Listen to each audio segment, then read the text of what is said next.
Assalamualaikum warahmatullahi wabarakatuh. A'udzubillah, bismillah, alhamdulillah.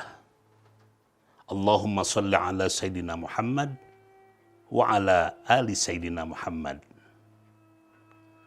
Alhamdulillah, kita bisa berjumpa kembali dengan serial kisah orang-orang soleh. Apabila beberapa bulan ke belakang kita coba bahas siapa Uwais Al-Qarni, siapa Imam Sa'id bin Al-Musayyib, maka pada kesempatan ini kita ingin coba perbincangkan salah satu tabi'in termasuk 7 ulama ternama di Madinah yang juga lahir dari 2 bibit unggul. Siapa beliau? Tidak lain adalah Urwah bin Zubair. Urwah bin Zubair ini termasuk 7 ulama dari kelompok tabi'in yang cukup menonjol yang tinggal di Madinah. 7 ulama ini termasuk tempat para ulama ketika itu menimba ilmu. Selain Urwah bin Zubair, minggu yang lalu kita sudah bahas siapa Imam Sa'id Al-Musayyib, juga termasuk ulama yang cukup menonjol di Madinah. Urwah bin Zubair, selain ulama, dia termasuk kelompok ulama yang banyak menyampaikan ijtihad. Atau dengan nama lain, seorang ulama yang mujtahid. Sedemikian rupa solehnya, sedemikian rupa ingin untuk bisa mengendalikan jiwanya, mengendalikan hawa nafsunya. Tercatat dalam sejarah beliau sebagai seorang ulama dari kelompok tabi'in yang senantiasa berpuasa sunat sepanjang masa. Tentunya kecuali hari raya Idul Fitri, Idul Adha, dan hari-hari Tasyrik. Kelebihan yang lainnya menjadi rahasia umum kelompok-kelompok tabi'in bahwa Imam Urwah bin Zubair ini termasuk salah satu ulama yang kalau berdoa, sekali lagi, kalau berdoa senantiasa dikabulkan oleh Allah. Tentunya ini menjadi keistimewaan yang lain. Nah, selain puasa sunat, doanya senantiasa dikabul, juga Masya Allah, beliau seorang ulama yang memiliki tingkat kesabaran yang luar biasa. Maksudnya luar biasa, tentunya tingkat kesabarannya ini sulit untuk bisa dicontoh oleh orang-orang pada umumnya. Kenapa tadi di depan disebutkan Urwah bin Zubair ini seorang imam yang lahir dari 2 bibit yang unggul? Ibunda Imam Urwah adalah Sayyidah Asma binti Abu Bakar Siddiq.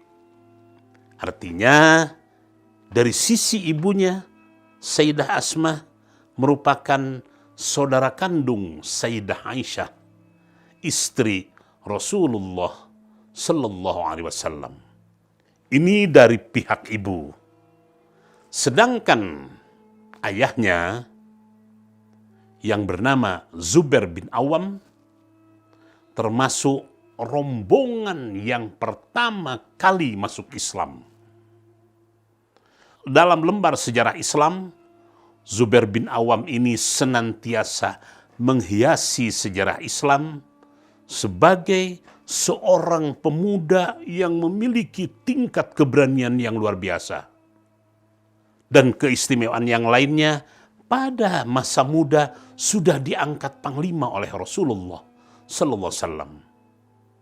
Memang di zaman-zaman awal Islam banyak sekali pemuda-pemuda yang rata-rata usianya 15 tahun.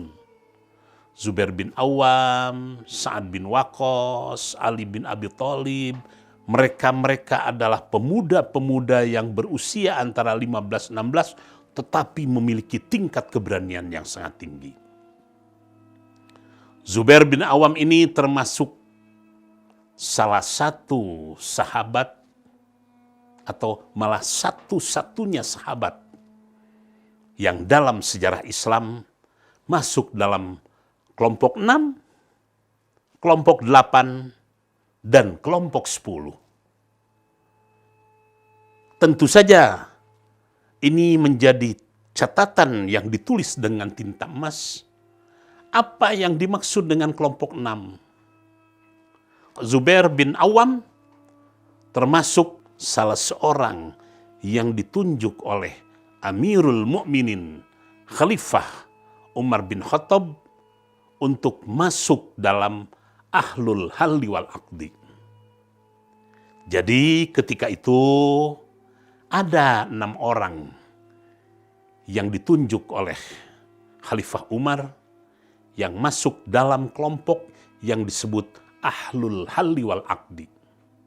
Artinya tim 6 ini kalau sekiranya terjadi sesuatu kepada Umar bin Khattab, atau dengan kata lain apabila Umar bin Khattab meninggal, maka kelompok 6 ini diminta oleh Umar bin Khattab untuk memilih salah satu dari sekian sahabat yang ada.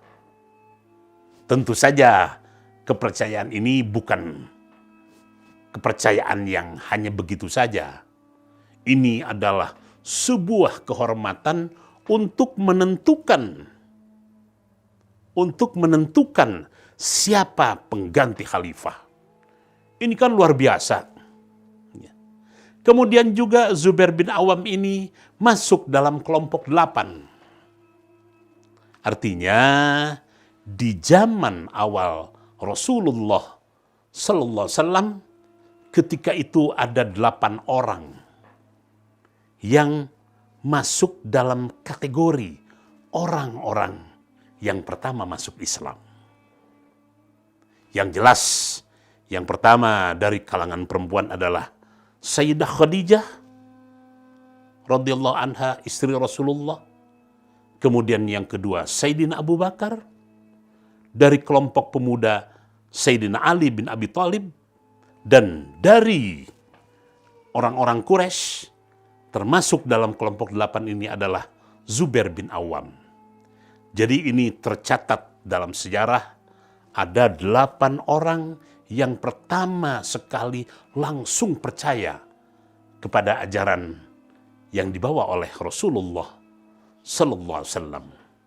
Dan yang berikutnya ayahnya Urwah bin Zubair ini, Zubair bin Awam, masuk dalam kelompok 10. Jadi dalam sebuah hadis Nabi, Rasulullah dalam suatu kesempatan mengatakan, ada 10 sahabat. Ada 10 sahabat yang dijamin masuk surga. Sahih hadisnya, Sayyidina Abu Bakar, Sayyidina Umar, Sayyidina Utsman, Sayyidina Ali, Abdurrahman bin Auf, termasuk salah satu di antaranya juga Zubair bin Awam. Ini sebuah tiket yang sudah disampaikan oleh Rasulullah yang dijamin bisa masuk surga. Sudah dijamin masuk surganya. Jadi masuk kelompok 6, masuk kelompok 8, masuk kelompok 10. Ini sekaligus kita belajar sejarah. Ya. Adapun ibunda dari Imam Urwah bin Zubair ini yang tadi kita sebutkan yang namanya Siti Asmah atau Sayyidah Asmah binti Abu Bakar. Di dalam sejarah, dia mendapat gelar dari Rasulullah pemilik dua ikat pinggang. Pemilik dua ikat pinggang. Artinya, pada saat Rasulullah hijrah beserta Sayyidina Abu Bakar, ketika Rasulullah sedang beristirahat di Gua Thur, Sayyidah Asma ini dengan jalan kaki membawa makanan untuk kedua orang terhormat tadi, untuk Rasulullah, untuk Sayyidina Abu Bakar. Karena Sayyidah Asma faham sekali bahwa perjalanan yang akan dilakukan oleh Rasulullah tidak sebentar, makanan yang dibawa cukup banyak. Agar supaya tidak berat, akhirnya Siti Asmah ini membagi ikat pinggangnya menjadi dua bagian. Tengah-tengah digunting, seret, kemudian ditalikan, dan ikat pinggang yang dua ini dijadikan semacam gendongan untuk membawa bekal makanan yang dipersiapkan untuk Rasulullah dan ayahandanya Sayyidina Abu Bakar untuk menuju Madinah. Madinah bukan perjalanan yang pendek. Nah, ini sebuah keistimewaan. Jadi dalam sejarah, Sayyidah Asmah ini dikenal sebagai wanita pemilik dua ikat pinggang. Di episode sebelumnya, pada saat kita bercerita tentang Imam Sa'id belajar takwil mimpi kepada Sayyidah Asmah ini. Nabi pernah berkata dalam suatu kesempatan, beliau berkata, setiap nabi pasti ada penolong khususnya. Ada pengawal khusus. Ada selalu yang siap berjibaku. Ada yang siap berkorban. Dan dalam kesempatan tersebut, Rasulullah mengatakan, untukku yang menjadi penolong utama adalah Zubair bin Awam. Ini sebuah kehormatan yang diberikan kepada Zubair bin Awam. Karena pada saat perang Uhud, di mana kaum muslimin ketika itu kocar-kacir, sahabat Zubair bin Awam ini berada di depan Rasulullah. Sehingga badannya penuh dengan luka panah dan pedang. Mari kita lihat Urwah bin Zubair, karena tetesan dari dua bibit yang mulia, Urwah mewarisi akhlak Siti Asmah, juga akhlak Zubair bin Awam. Ya. Urwah lahir dari dua bibit unggul yang mulia, cerdas, berani, dan memiliki kepribadian, memiliki integritas. Ya. Siti Aisyah sebagai bibinya, istri Rasul, suatu ketika berkata kepada Urwah, Urwah, ayahmu adalah orang yang paling teguh mentaati Allah dan Rasulnya. Ingat, ayahmu adalah orang yang paling teguh. Ayahmu memiliki ketabahan yang luar biasa. Pada saat terluka yang cukup parah, pada perang Uhud, karena membela Nabi, Zubair bin Awam ayahmu menunjukkan ketabahan yang luar biasa. Itu semua tidak dirasakan sebagai sebuah luka-luka, sebuah bekas-bekas panah dan pedang yang tentunya sebagai manusia biasa pasti rasa sakit pasti ada. Urwah lahir pada tahun 23 Hijriah atau tahun ke-6 dari kekhalifahan Utsman bin Affan. Penampilannya sangat sederhana, tidak berlebihan, walaupun dia anak dua orang yang sangat ternama, tetapi kesehariannya sangat bersahaja sekali. Beliau tidak suka merawat kumis, ya. Jenggot yang dirawatnya, ya, selalu memakai selendang berwarna kekuning-kuningan. Jadi ketika itu para sahabat masing-masing punya ciri khas. Ada yang selendang merah, ada yang selendang kekuning-kuningan, ada selendang hijau. Khas Urwah bin Zubair adalah selendang kekuning-kuningan. Sehingga orang dari kejauhan akan tahu, oh, orang yang memakai selendang kuning adalah Imam Urwah bin Zubair. Banyak meriwayatkan hadis, ya. Otomatis tatkala orang banyak meriwayatkan hadis, pasti salah satu sifat yang tidak bisa ditawar-tawar adalah kejujurannya. Kejujurannya luar biasa, ya, di atas rata-rata. Dan wawasan keilmuannya luas dan dalam. Ya. Beliau termasuk salah satu imam, salah satu ulama dari kelompok tabi'in, termasuk ulama yang sangat soleh dan tidak pernah terjebak dengan fitnah-fitnah yang ketika itu menyebar luar biasa.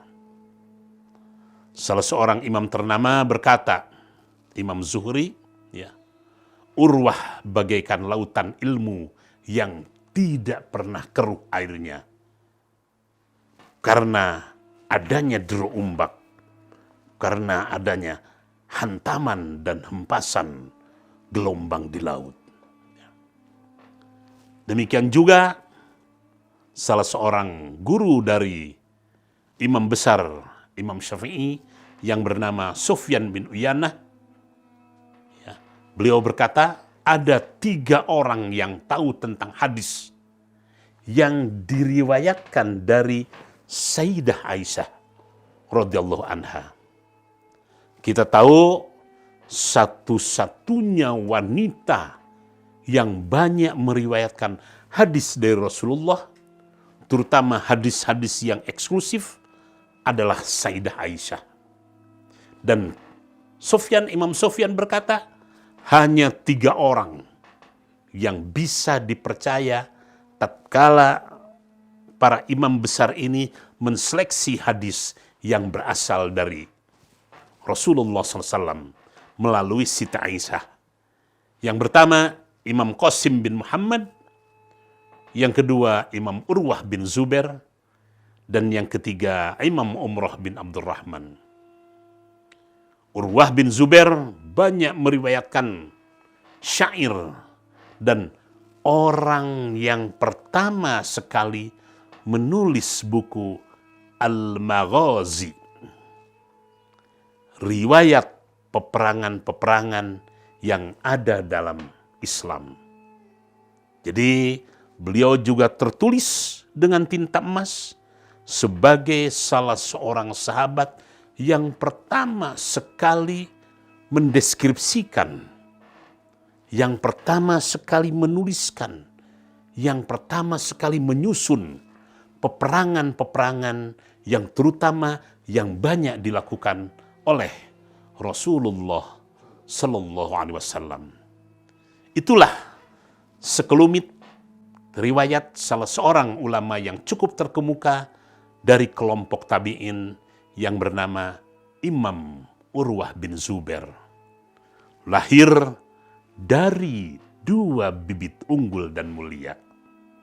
Selamat berjumpa kembali di episode berikutnya, masih berbicara tentang Urwah bin Zubair sampai sejauh mana kegigihan dalam menuntut ilmu. Sekian, wallahul muwaffiq ila aqwamit thoriq. Wassalamualaikum warahmatullahi wabarakatuh.